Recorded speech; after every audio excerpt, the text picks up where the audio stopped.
Okay, this is a discussion of Charlie Red Star.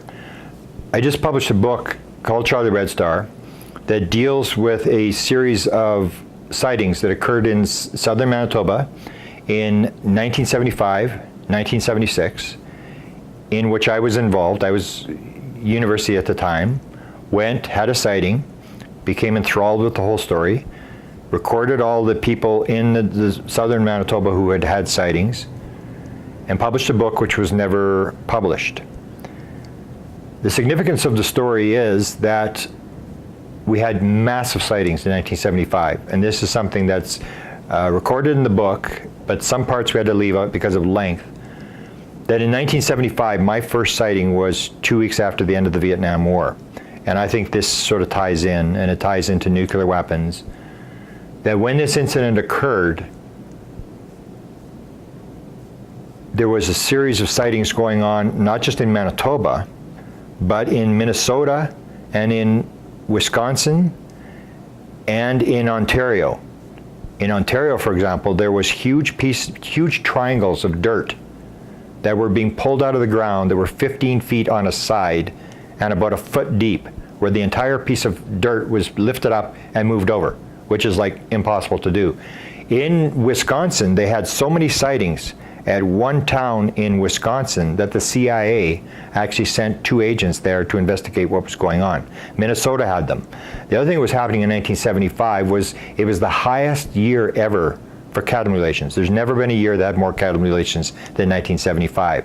And those cattle mutilations were occurring in a large part around Malmstrom Air Force Base in Montana. And Malmstrom was shut down in 1967 by a UFO incident where they basically shut down all the missiles. But the base was revisited in 1975. They had a sighting of UFOs, as they did have at other U.S. Air Force bases along the Canadian U.S. border. And this would include Minot Air Force Base near the border of Canada and North Dakota, Wurtsmith Air Force Base, which is on the Michigan-Canadian border, Loring Air Force Base, which is on the Maine Canadian border, and all these were bases where they kept nuclear missiles. Some of them were Strategic Air Command bases, and in 1975, all those bases were visited by UFOs, and the UFOs were inside the weapons storage area over the nuclear missiles. So 75 was a very, very busy period of time all along the border. And I know this because Manitoba, where I was having the sightings, was going to be identified by the National Enquirer as the UFO capital of the world. There were so many sightings taking place. And the National Enquirer sent a reporter by the name of Bob Pratt up twice. And in those days, the National Enquirer would put out stories, and everything had to be on tape. So they did brilliant, brilliant work. Bob Pratt would come, he would tape every interview that we did. We'd go from person to person, and he would transcribe, he would provide me the transcripts, but he was always leaving. He would say, oh, I gotta go to Minnesota. He would fly out, he'd go to Minnesota, he'd fly back. Then he'd fly to Ontario. And he was flying in and out all the time because it was going on all over the place. And everybody knew this. So there was this nuclear weapon connection, which became even more clear 35 years after. And this is one of the things I learned in ufology, is that when something's happening, you a lot of times don't really catch on to what's going on. It's not till years later that suddenly the pieces all sort of go together. And what happens was, in the maybe 10 years ago, I went back to Carman, Manitoba, where the majority of the sightings took place. And I went to a guy by the name of Bob Diemert, who ran the airport there. And Bob was a very famous aviation guy. He was the guy that basically started the industry of rebuilding old World War II planes. He took a Japanese Zero out of the jungle, he rebuilt it, he sold it to the Canadian Aviation Museum, and he became famous for rebuilding these old planes. He was at the center of this big UFO flap, and he was like a tour guide. So people would come, they'd want to talk to Bob, he would tell them, okay, it comes from here, and he would take out the TV crews at night.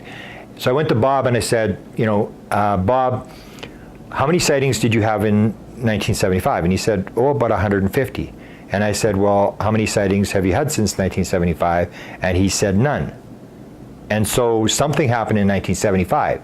So I'm doing this lecture at the Eureka Springs Conference in Arkansas, and I said to him, so Bob, why were they here? Why did they come to Carmen, Manitoba? This is like some small town that has no industry, has nothing. It's 2,000 people in the middle of a bunch of wheat fields. And he said, well, you know why they were here. And I said, no, I don't, Bob. And he said, you know why they were here? I told you in 1975 why they were here. And I said, Bob, it's been 30 years, and I do not know why they were here. And he said, I told you, the missile silos. And as soon as he said missile silos, I knew what he was talking about. Because anybody who lives in Winnipeg, Manitoba, Canada knows that if there's ever a nuclear exchange between the Russians and the Americans, we're the first to go. Because we're in the line of fire. And most people don't realize that the first target of the Soviets for their missiles is not Washington, it's not New York, it's not Los Angeles, it's North Dakota. Because unless you take out the missiles in North Dakota, Montana, South Dakota, and Wisconsin, you're not going to see what happens to Washington and New York. So we're the prime target. So we always knew that every 10th Russian missile will come short right on top of Winnipeg. So we knew we'd be gone. So when he said missile silos, I knew everybody that from Winnipeg who's driven through North Dakota has seen these missile silos in these fields. And he even told me, he said, I told you I had the meeting with this U.S. Air Force guy at the bar on the border. And this guy had been scrambled. They had a UFO over a missile silo in North Dakota, and that they had sent in 4 planes from 4 different directions, and they were ordered to ram the UFO. And at the last minute, this Air Force guy told Bob Diemert that he had decided that it wasn't worth his life. He pulled out of the formation, and this thing zipped up into the opening that he had created.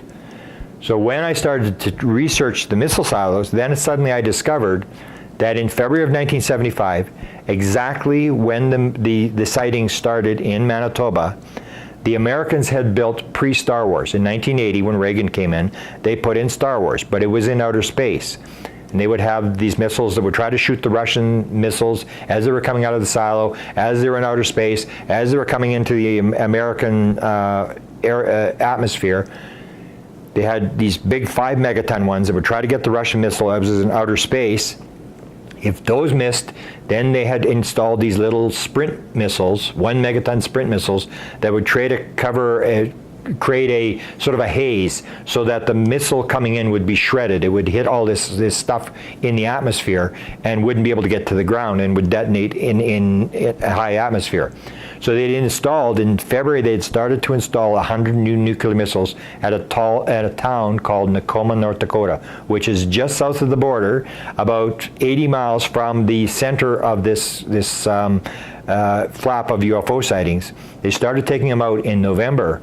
They had a negotiation with the Russians. They negotiated to take these out in November of 1975. That's when the sightings started to stop, and the sightings went away. And I suddenly, 40 years later, when I couldn't get the book published in the 70s, when I go to republish it, the rest of the story is there, which wouldn't have been there if I had published it in 1970. The other significant thing that I should mention, which is kind of bizarre, that I learned years later, was you always see things when the incidents are happening, you see them as random incidents. When I look back 40 years later, it doesn't look so random. I had no interest in UFOs. I did not go out. We were going to go out in February when the Winnipeg paper started covering this story, and we didn't go. So my friend and I said we were going to go. Then 3 months later, CKY TV in Winnipeg actually films the craft on the ground. It's the only story that I have ever heard of where a craft is caught on the ground. There are observers within a number of yards of this thing, and it jumps up in the air, and a TV camera picks this thing up as it's jumping in the air. And what happened was the TV crews had been out, numerous TV crews had been out there. They couldn't film it. CKY on the one night had just about got it. It was on the ground, but they couldn't get any film. So the second night, they're on the ground. They leave the camera at the end of the road. They go down to surround this thing. One of the cars gets within a few feet of this thing and sees this object, which is 50 feet high, like a movie screen on a 45-degree angle, tilted up into the sky, but it's not touching the ground. It's hovering. They go to get their bearings as to where they are. They look back and the thing is gone, and they go, where'd it go? They thought it had disappeared. It actually jumped up in the air. And here's the random part, that you assume that this is random, but what happened was the guy was out there in the road with the camera saw this thing glow up, glow down, glow up, glow down. And he said, we've got to get something on film. The next time it glows up, I'm going to shoot. So it started to glow up, and he shot. And that's when the thing jumped in the air, almost as if the UFO at the other end is saying, are you ready? Get ready to shoot. And as he shot, and you started to see these things as random. So then I started to look at, was this random that these events had occurred, or did they occur because they wanted me out there? And then you go to this whole idea that I say is very important in the UFO field, that people always forget. Is it one life, or is it reincarnation? Because if it's reincarnation, then there's soul contracts, then we're agreeing to do certain things, and you start seeing things completely different, that very much of life is patterns that we've agreed to. And so 42 years after this event, I see that this incident had more than just me accidentally going out there, me accidentally seeing the thing, them accidentally getting this film, and this book not getting published. And so this is the book, Charlie Red Star, and it deals with the nuclear weapons. It deals with this whole sighting thing that led me down this rabbit hole where I was chasing the president, top intelligence people. It all started with this one single incident where I go out, and all I'm interested in doing is seeing, what is everybody looking at? I'm not interested in UFOs. I just hear that people have seen this thing. I go out there, and within an hour, this thing is not a light in the sky. It flies in front of the car, and my life was changed forever.